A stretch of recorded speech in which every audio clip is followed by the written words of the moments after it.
if you're not good mentally, physically, then you can't really take care of the people around you either, which is kind of the whole point, at least in my opinion. What do you think? Yeah, I mean, to bring it even back to that whole 75 hard discussion that I was having, like that's what that was for me, was me dialing in my health. Yeah. And not, I mean, if we're going off of what we've been saying here, I didn't go in the correct order necessarily, but I, that does show that I think that health is a massive factor and something that you need to figure out. And like you were saying about yourself in the past, of you didn't have any confidence issues until you weren't happy with how you looked. Money can't solve that, you know? So, sure, you can have your money figured out, but if you still hate yourself because of how you look, or because you're not able to do certain things physically, if you're out of breath by walking up a flight of stairs, or if it's a struggle to get out of bed, or whatever it is, like there's levels to health too. I think that both of us have a tendency to be like over optimizers now. Oh yeah. And It's also like fun for us. It's kind of a game. it's totally a game. It also feels like my like Sigma Batman mentality that I have. But I think that in this conversation, we can get into that, but definitely approaching it from a beginner perspective of like, I mean, I feel like your workout routine currently is fairly reasonable for other people Oh to. yeah, I've definitely dialed it back a bit because I could realize that it just yeah, I'm someone who just like goes all in on things, and I definitely just kind of like took it too far, and it ended up becoming even on the surface it looked very optimized, but underneath it actually was de-optimizing almost everything else in my life. I think that with to start with health, there's two different factors. You have your actual like fitness and your output and your workouts, and then you have your diet. Yeah. And there's more to that. There's sleep, there's uh like water intake, hydration, all of those things.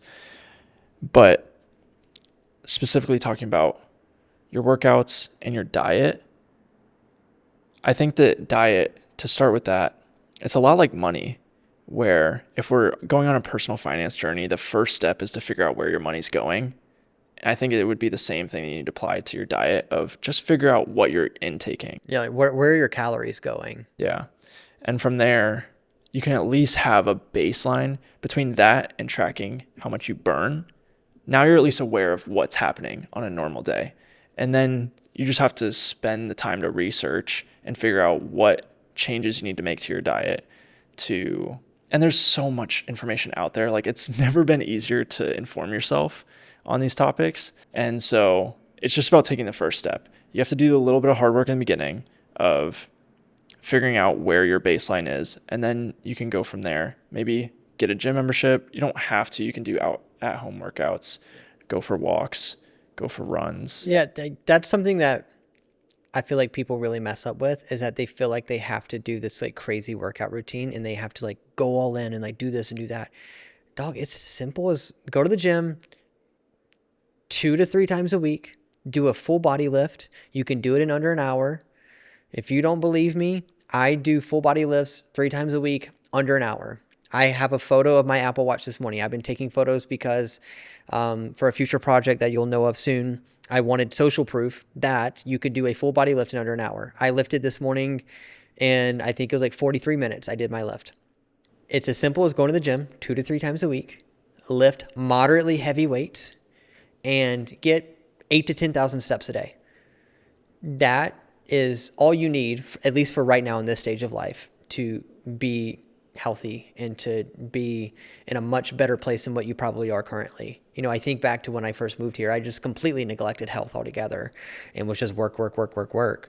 And I would sit in my desk chair from 7 a.m. to 10 p.m., 11 p.m. And I would only get up to go take a piss or to go get my DoorDash downstairs. You know, I was walking, crazy as this sounds, I bet you during those times I was walking less than 2,500 steps a day. I would walk from my apartment to my car, drive to the parking lot, walk from the parking lot to the studio, sit down in my chair, work all day, get up to piss and get food, and get back in my chair. Bet you that was less than 3,000 steps a day, which is crazy. We want 8 to 10,000 steps a day. And yeah, 2 to 3 moderately heavy weightlifting sessions a week. You don't have to make it this crazy, super optimized, upper lower split, high frequency, low volume, like whatever all that crap is. Make it simple, make it tolerable, and make it feasible. How, I guess percentage wise, how much of it do you think is diet versus working out? It's hard because the statement is definitely true of you can't out-train a bad diet. But also when it comes to health and like mental clarity, you also can't out-diet like bad physical practices, right? Like no matter how much whole foods you eat, no matter, how much you track all your micronutrients and all that stuff, if you're not moving your body, like your body is still going to be in atrophy. Like things are going to hurt, muscles are going to shrink. You're not going to feel as good. You're going to be out of shape, So I think you can't have one without the other. You got to have both the diet and the lifting figured out, and it doesn't have to be lifting. It could be, whatever form of exercise you prefer, but it definitely needs to involve moving your body physically and pushing it somewhat hard, right? I do think diet is also a big one though. And I do think people tend to skip out on it because I feel like, and again, I've been there. It's very easy to be in that grind season of life where you just want to buy dollar ramen. And every once in a while when burritos are on sale at the taco shack down the street, I used to clearly do that. It was $2 burrito Wednesdays. I would get a $2 burrito. I've been there. But there's no point, I love that quote. People tend to sacrifice their health for wealth early in life to only then sacrifice their wealth for their health again. You look at all the top CEOs ever, Zuckerberg, Bezos, like off the top of my head, they all, pursue fitness later in life. They always, Zuckerberg, all about MMA right now, Bezos, incredible body transformation. Even someone like Elon, obviously Elon's not the pinnacle of male physicality, but even he, remember when they posted that photo on Twitter of him like on the boat and he got roasted for it and he was like, all right, time to make a change. And he lost a lot of weight. There's no point in sacrificing your health for wealth because if you do, then like no amount of wealth can ever buy back your youth, your health, and those experiences when you actually did have your youth and health, at the end of the day, we all earn money so that we can go do fun things. If we're being really transparent here, we want money so we can go do fun things, and you cannot do the fun things if you're not healthy. Plain and simple. Back to diet real quick, because I'm sure that some people just literally have no idea about what a healthy diet looks like. And although I do have a decent amount of information, I'm also like super deep in a prep and on my way to a gnarly eating disorder. So from your perspective, where coming from a place where you had poor eating habits to now better, what do you think are some actionable steps for someone that doesn't know anything about a healthy diet? Well, one is like, do your research, right? I'm someone who, this is very interesting. I just thought about this, how me and you, when it comes to, let's just say life ventures, right? I'm definitely more of a doer. You're definitely more of a thinker, right? We would go as far as to say that. But it's so interesting when it comes to, maybe it's just health and nutrition specifically. I almost feel like we're the opposite. When we've gone and lifted together and stuff, I'm someone who loves to make things as optimal as possible. I'm not anymore, but I fell victim to the stretch cult for a bit. It's all about the deep stretch and all that stuff. And I was kind of propagating that as well.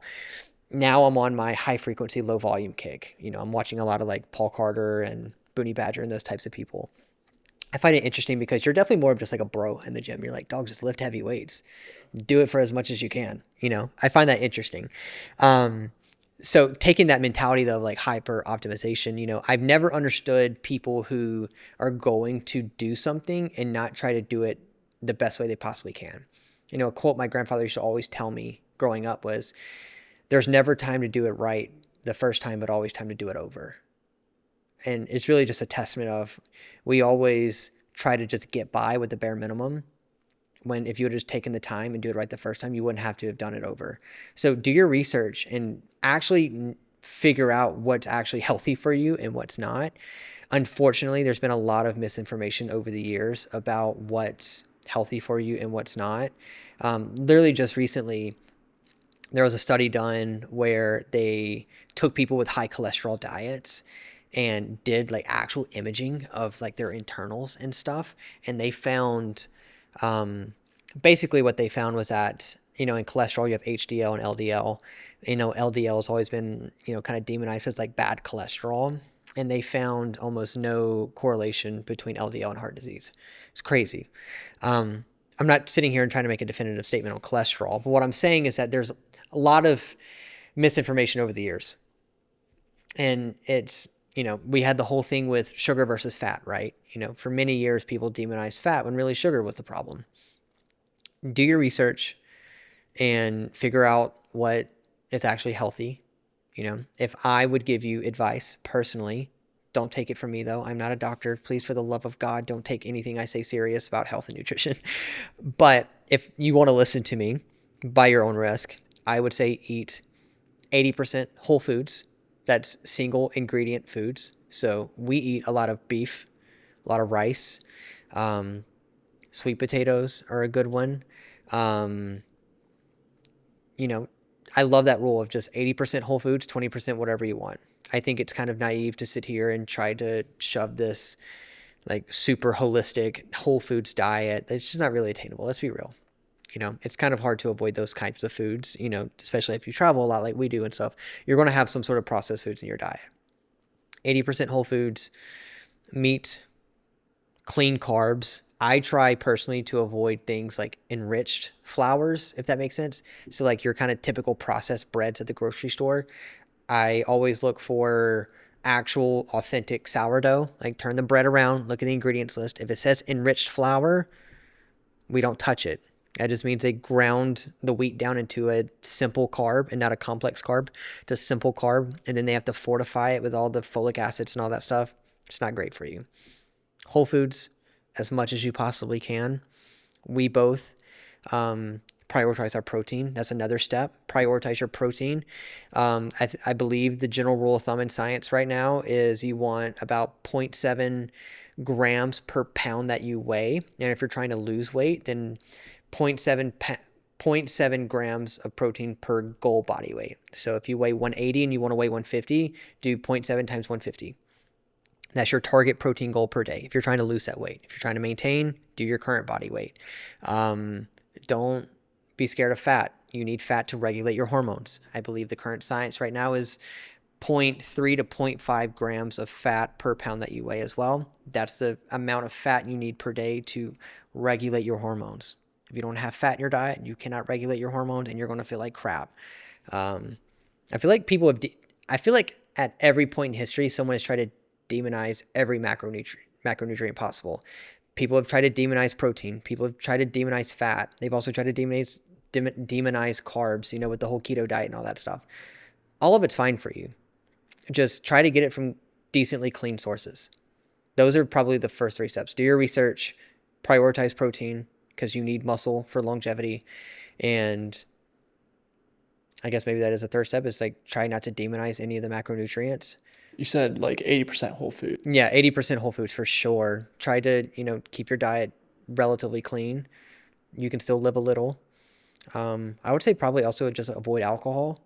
I mean, I know that, some people make the argument that it's like a social lubricant and all that stuff, which that's here nor there. Bottom line is that it's kind of objectively poison for your body. I mean, Huberman in particular has really kind of nailed that in the coffin of at no point in your life is it objectively good for your health, physically at least. So I try to avoid alcohol when you can. Maybe some other external stimulants or depressants, depending on how you respond to those things. I try to keep my body just relatively just free from any sort of external factors as much as possible. Yeah, that's probably what I can think of right now. You take a very interesting route in which you just eat the same thing every day. Do you want to speak on that? Yeah, I mean, I am a guy of efficiency, especially in things that I don't particularly enjoy, and cooking being one of them. I've never been someone to like cook elaborate meals, especially when I'm the only person on the receiving end of it. There's no need to impress myself. I just want food. I'm hungry. And this show, I mean, I was doing this before I was ever competing, but this has definitely forced that where I have specific macros. I'm going to figure out what those macros are one time, and I'm just going to repeat until the macros change. Yeah, because I take a completely different mindset and I just track everything. I weigh everything. I track everything. I'm always reading a nutrition label. But then I get to eat more of the foods that I want. But do you just like not care? No. I, for me, I'm like so deep in this that food is just fuel. Yes, you eat food for performance, not for satisfaction. Yeah. And even still, like, I find satisfaction what I eat. I'm actually perfectly okay with Yeah. my food. It's funny enough, a conversation with my girlfriend I had yesterday. Yesterday was, I think, the first day that I actually, by the end of the day, I was like, oh, geez, I'm hungry. Like, I'm getting to that point now and not looking forward to the next 2 months.